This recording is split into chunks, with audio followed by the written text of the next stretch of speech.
எனக்கென வந்த தேவதையே சரிபாதி நீ அல்லவா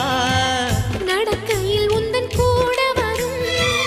நிழல் போலே நான் அல்லவா கண்ணன் கொண்ட ராதையர ராமன் கொண்ட சீதையர மடி சேர்ந்த பூரதமே